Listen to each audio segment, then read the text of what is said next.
Hi, good evening, everybody, and welcome to the daily Rambam Shiur, lesson 143. We'll be covering the 12th chapter of Hilchos Bikkurim and first and second chapter of Hilchos Shemita v'Yovel.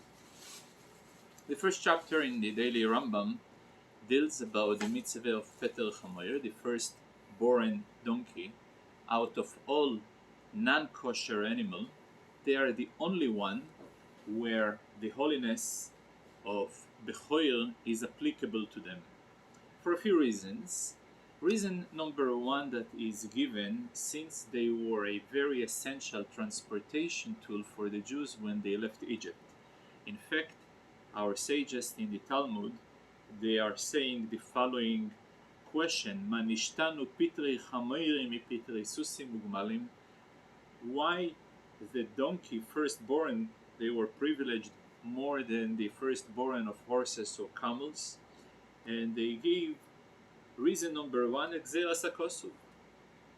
But then, Shesiu Yisrael b'sh'as yitziaso mimitzrayim, they were very helpful towards the Jews when they left Egypt, since there is not one single Jew who were not carrying with him 90 Libyan donkeys loaded from the gold and silver of Egypt.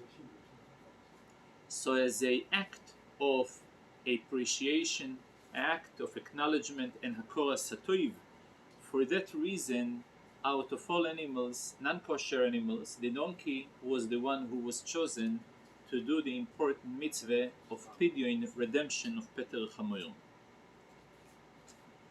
Talking about the donkey, it is totally not foreign to our heritage and to the culture, to such an extent that a very important tribe in our nation, in the blessings of Yaakov to his children, right before he was passing away, he was referring to the tribe of Issachar as Issachar Chamoyer Gorem, because the qualities of the donkey, consistency, persistency, tolerance, caring, and acceptance of a yoke upon him, was those qualities who were adopted by the tribe of Issachar, who made them so superior in their knowledge and skills of teaching and dwelling into the depth aspects of Torah. Though that we see some other references to a donkey. In fact, at the times of the Akedah, which by the way it is one of the reading portions of the upcoming Rosh Hashanah, so there is a verse that we as well reciting it daily, Shvu lochem poi im hachamoyer, and for the Canaanites and for the Avodim Canaanim, they are being referred as Am hadoim el hachamoyer, a nation that is compared, that is similar to a donkey. In fact, one of the reasons that the land of Israel is called the land of Canaan, and Canaan happened to be the nation that he is always carrying this name upon him, and the association with a donkey is so much associated with him, for the reason that since they were defined as slaves, as we read in the Torah, O Canaan, when Noah was speaking to his son Chom, and he tells him that his grandson Canaan will be Eved Avodim Iyelechov. So for that reason, since a Eved by definition cannot really possess legally a piece of land, so for that reason the kibush, the occupation of the land by the Jews, were less with resistance. So for therefore, as appreciation, we carrying the name of Israel as the name of Canaan, which is again very much associated with the avodah of Rosh Hashanah. Im kevonim, im kavodim. There is a mile, there is a special quality by being a son, but there is an element of Kabbalah Samalchus, of a king, of superiority that we are crowning God Almighty on Rosh Hashanah. from the details of the mitzvah that each and every person who had a bechoil, a firstborn donkey, who was born to him, he is liable to redeem him from the day that he is born, ideally until 30 days. But even if he was postponing the act of redemption for later, though it is not ideally, but besides carrying the problem of postponing, everything is fine. The way he does it, he is exchanging the donkey with a sheep, and he is giving this sheep to the Kohen. At the moment that for one reason or another he didn't do it, he must decapitate the donkey. And there is a very specific way to decapitate. He cannot decapitate him with an axe, with a stone. That he must use a butcher knife in order to decapitate him from his back. He must also bury him because it is forbidden to have any hanoe, any benefit.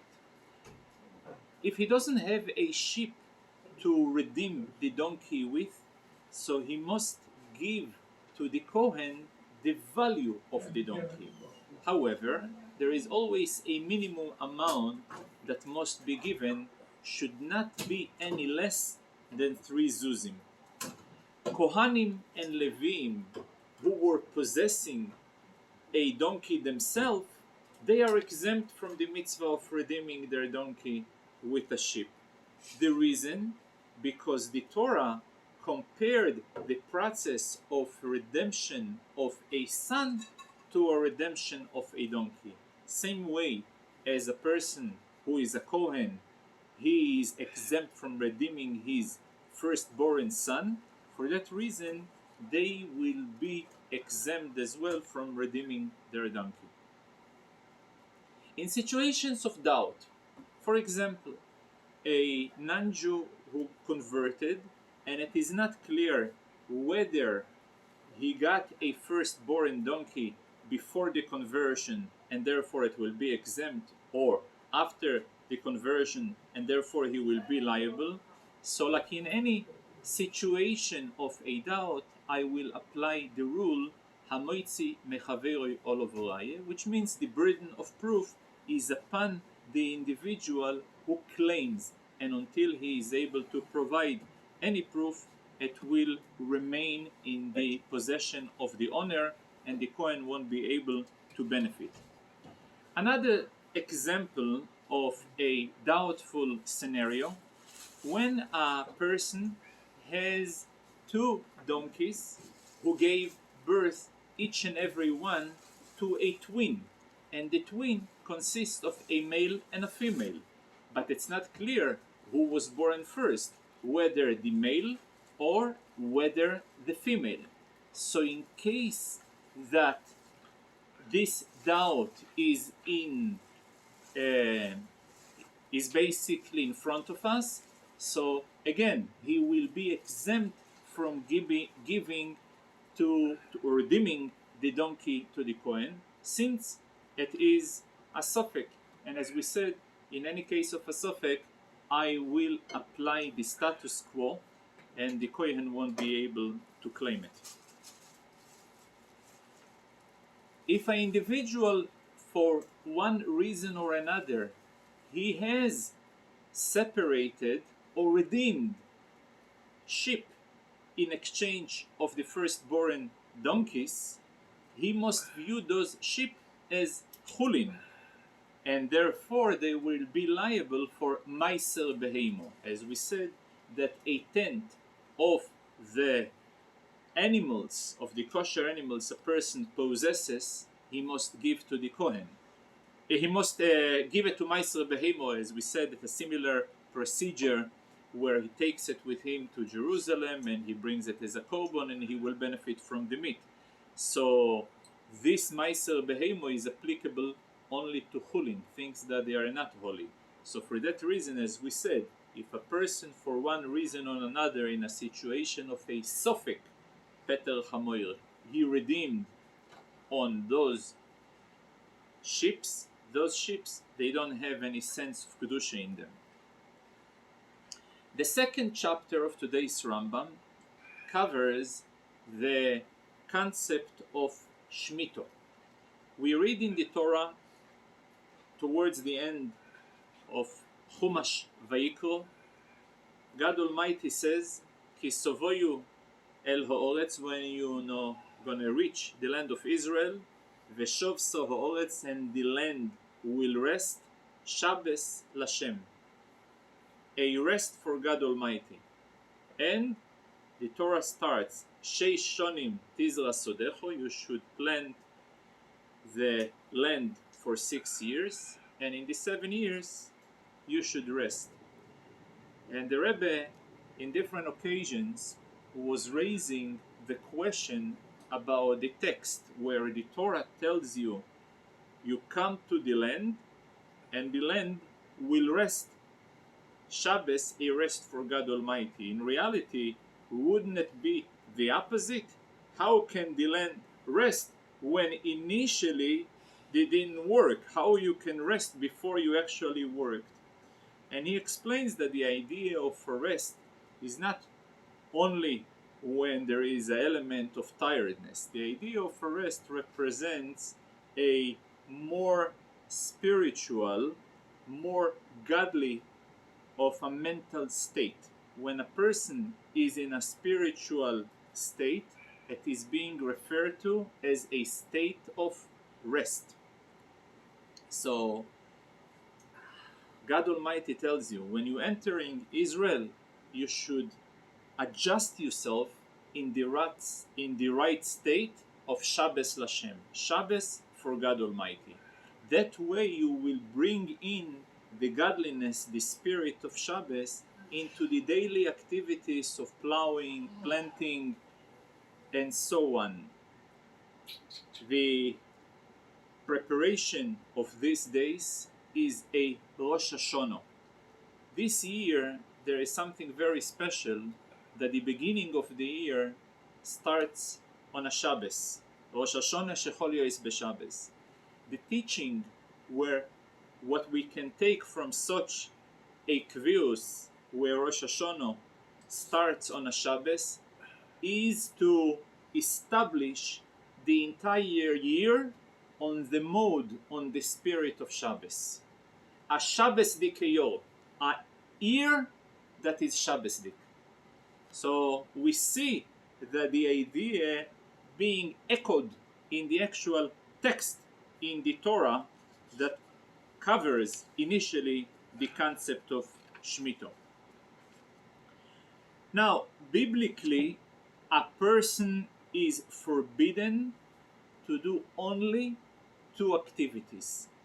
Although biblically there is a positive commandments that the land should rest, then there is 2 negative commandments.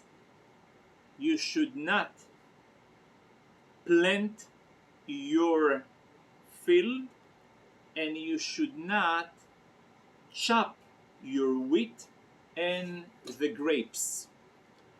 So therefore, the biblical violation, what is subject to Malchus, is only tied to these 2 activities, planting and chopping. All other activities, they are forbidden, but there is no Malchus. There is what we call Makas Maldus. It is rabbinical activities that are forbidden.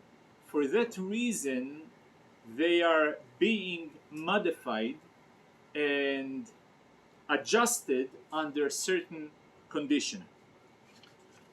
For example, one of the activities that are forbidden is plowing, digging, fertilizing, interbreeding. Another prohibition is also to get involved in activities of type of trees not fruit bearing, maintenance of the tree, it is also forbidden. However, there is some exceptional activities that were permitted in order to eliminate exposure to a huge financial loss. For example, if a person sees that a tree has a tendency where the leaves or the fruits are falling, he will be permitted to attach those trees with stone in order to create a way on the tree that will prevent falling fruits out of those trees. Another example, a person will be allowed to irrigate the trees that they are growing in a land that if not sufficient amount of irrigation will be supplied, there is a danger that the plant will totally going to be ruined. So in order to prevent, it will be okay to irrigate, but not in order to cut and collect the fruits, but just to protect the tree for the future. Another type of example, if there is a sand, it's where very dry sand, very hot sand, and again, if no irrigation whatsoever will be done, those trees that are growing there will fall, will be damaged, so irrigation will be permitted. Another exception that was given in case that a government imposes upon the citizen of him to feed and take care of the military or the other public servants. So it will be okay for a person to do everything, but only for the needs of the government public servant, but nothing more than this. The attitude towards violators, what we call criminals, people who are ignoring the restrictions of Shemita. So if a person went ahead and planted, that is upon him, and if not, in an ideal situation, it will be enforced to uproot whatever he has planted. Whether he's done it deliberately or whether he done it unknowingly, he has the liability to uproot. If I will make a distinction between deliberate planting or unknowing planting, people will take advantage. They will deliberately be planting and claiming, well, I haven't noticed, I forgot. So therefore, in any case. However, if a person was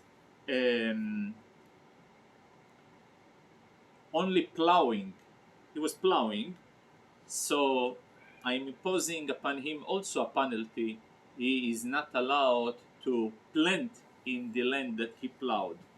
However, if a person was only cleaning, which is a minor type of activity, there is no penalty associated. Now, to collect stones and woods from his field, it will be permitted only when it's clear that his primary intention by doing so is not in order to clean and smooth the field and make it plantable, but he does it because he needs the stone and the wood, let's say for a bonfire, for his own personal needs.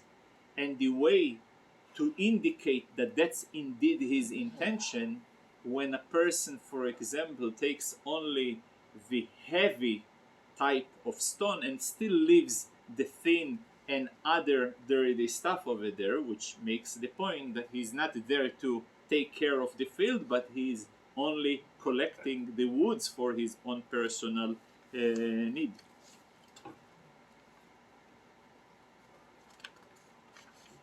Also, if his own animal horse is standing in the middle of this field and he's collecting woods or grass. So it's clearly he's not doing it in order to take care of the soil, but he's there to feed his own horse or his own camel with the grass that is available. So again, the behemtoi meichachas olov, the animal that is there, is making the point and clarifying the situation. Same thing if a person has a little barbecue device that he is filling with small little woods, which also make it clear that he is not there to clean the field. The third chapter of today's Rambam, which is the second chapter of Hilchos Shmita v'Yovel, the Rambam covers other type of activities that not directly associated to working the land, but indirectly they are connected. For example, the idea of fertilization. When a person, today we have more sophisticated means of fertilizing the field via chemicals, but in the olden days it was basically one mean, which was the waste of other animals. So in order to spread these fertilizing agents throughout the field, it will be permitted only when it's clear that his intention is not to fertilize his field, but it's clearly that his intention is to pile his waste. The way, for example, if he does it, he's not spreading it all over the field, but he does it in piles. So it's clearly that he's just storing the waste. Or there is, he is placing it on top of a rock. A rock is not a soil that anything grows upon it. A person takes away stones from his field. So when he's taking the stones out of the field, generally it may appear as he is preparing the field for future planting. So the way to allow him is A, if he leaves in the field sufficient stone, which again implies that his activity is not for the purpose of the field but for his own personal use. Or, for example,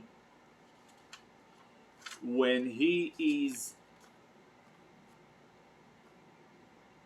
taking stones and he's spreading them and makes on the field sort of a fence or making boundaries or borders, so then it is clear that he is not taking it to clean the field, because had he took it to clean the field, he would take it entirely and leave nothing in the field.